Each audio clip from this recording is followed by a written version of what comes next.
पूजन था घर पर सूरी जी के, तो वहाँ एक मैंने श्रावण चल रहा है, बाबा विश्वनाथ भोलेनाथ की सब सेवा कर रहे हैं, तो उनकी राम नाम में कितनी निष्ठा थी ये तो आप सब जानते ही है।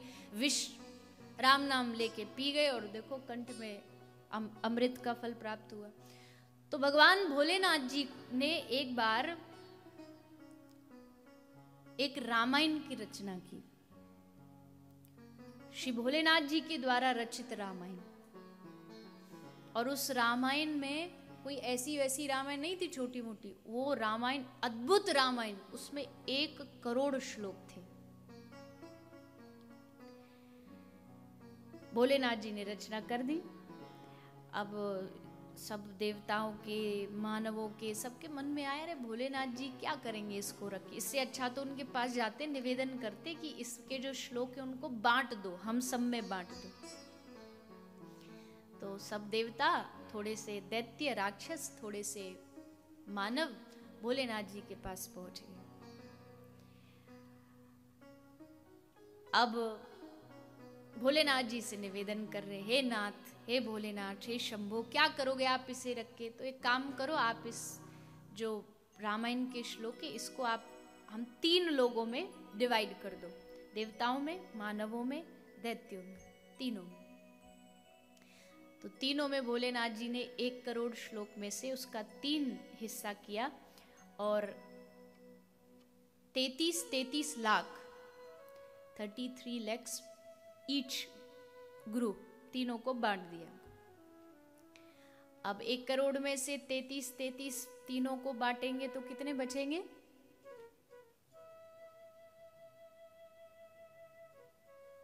कितने बचेंगे? है 1 लाख। आजकल गूगल पर इतना ज्यादा सर्च करने लगे ना हम कि माइंड में कुछ रहता ही नहीं है, फोन निकालो और कट कट कट सब हो जाता है। 1 लाख बचे। तो दैत्यों ने कहा, अरे शंभो, आप तो प्रेमी हो राम जी के, आप तो भगवान के प्रिय हो, तो आप इसको भी क्या करो, इसको भी बांट दो। भोलेनाथ जी बोले, लीजिए, ये भी ले लीजिए। तो भोलेनाथ जी ने 1 लाख में से 33 हजार तीनों में बांट दिए। तो कितने बचे? 1000 बचे। तो दैत्य बोले, अरे प्रभु, आप इसका भी क्या करोगे, इसको भी बांट दो। भोलेनाथ जी बोले, लीजिए, इसको भी ले लीजिए। तो उसमें से 3300 ईच तीनों को बांट दिए गए। अब कितने बचे? 100। अब देवता बोले, महाराज आप तो शंभो। भोलेनाथ जी बोले, हाँ समझ गया, बस इतना ही बहुत है, ये भी बांटने, हाँ ये लो। तो उसमें से 33 श्लोक ईच तीनों लोगों में बांट दिए गए। बचा 1 श्लोक। अब 1 जब बचा तब फिर से देवता बोले, महाराज इसको भी बांट दो। भोलेनाथ जी बोले, ऐसे कैसे बांट दूं, अलग अलग श्लोक थे तो बंटवारा संभव था, इसको 1 को कैसे बांटूं? बोले, कुछ भी करो, आप करो। तो अनुष्टुपी छंद का श्लोक था, 32 अक्षर थे, उसमें 10-10 अक्षर तीनों में बांट करके भोलेनाथ जी के पास बचे 2 अक्षर। देवता बोले, इसे बांट। भोलेनाथ जी बोले, खबरदार, अब आगे बोले तो बहुत सुनी तुम्हारी, अब जितना बंटवारा करना तब बांट दिया।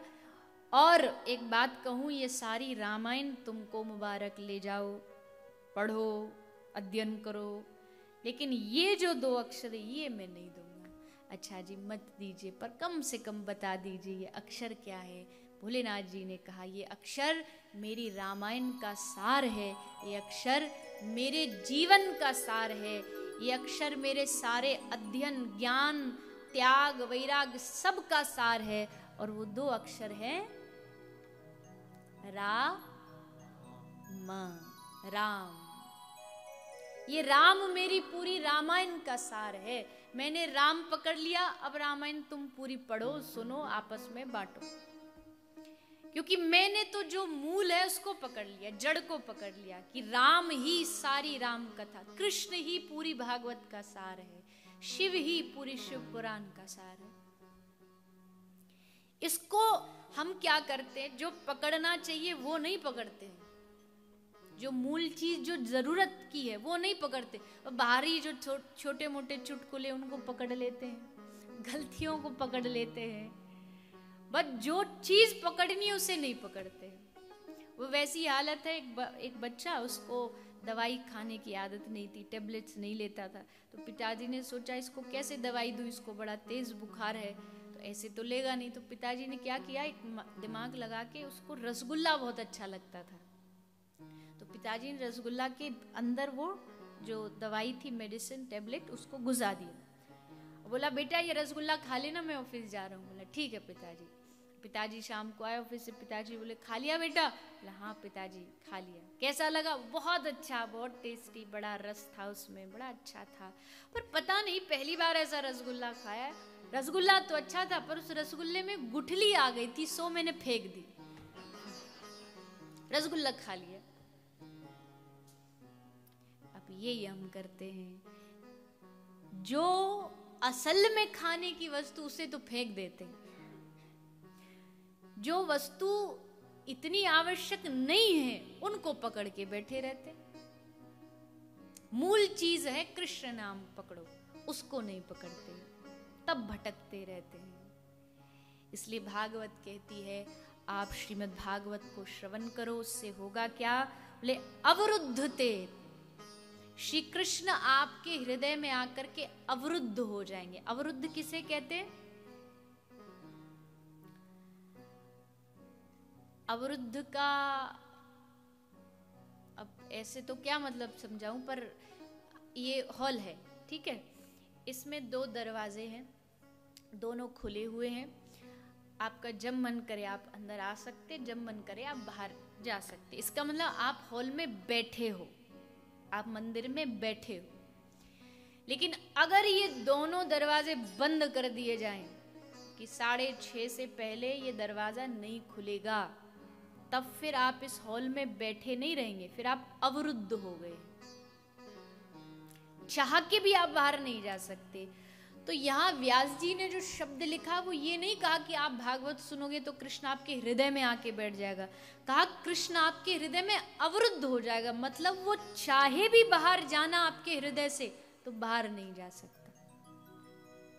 आपके हृदय में वो अवरुद्ध हो गया, बंध गया।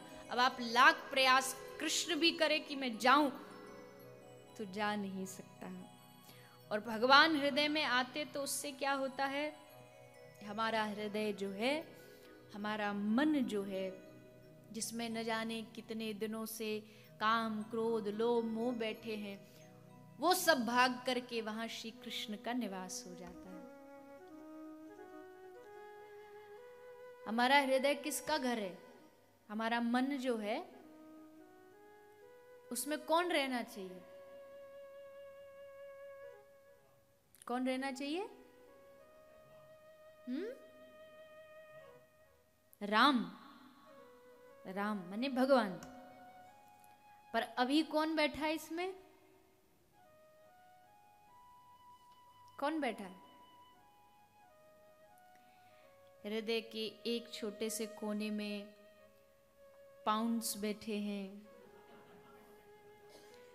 रुपया बैठा है, एक छोटे से कोने में परिवार बैठा है, कहीं एक छोटे से कोने में कहीं संसार के छोटे मोटे जो क्या बोलूं गैजेट्स हैं वो बैठे हैं, कहीं एक कोने में स्वर्ण सोना चांदी बैठा है, एक कोने में व्हाट्सएप बैठा है। दुनिया की सबसे बड़ी यूनिवर्सिटी, बिना ज्ञान का ज्ञान वहां पेला जाता है, जिसका न हाथ न पांव। ये 10 लोगों को फॉरवर्ड करें, आज इनकी कृपा हो जाएगी। और बावरे लोग लग भी जाते हैं, इससे कहाँ कृपा होने वाली, आप सोचो। व्हाट्सएप, कलयुग का प्रभाव देखो, व्हाट्सएप फॉरवर्ड करने से कृपा हो जाएगी? वो भी बेकार की बात है, बेकार की चीज है। नहीं करोगे तो नष्ट हो जाओगे, और लोग डर के मारे मानने लगते हैं। आजकल लोग प्रेम की भक्ति कम करते, डर की भक्ति ज्यादा करते हैं, इसलिए फिर बाद में फिर गड़बड़ होता है, फिर परेशान होते हैं।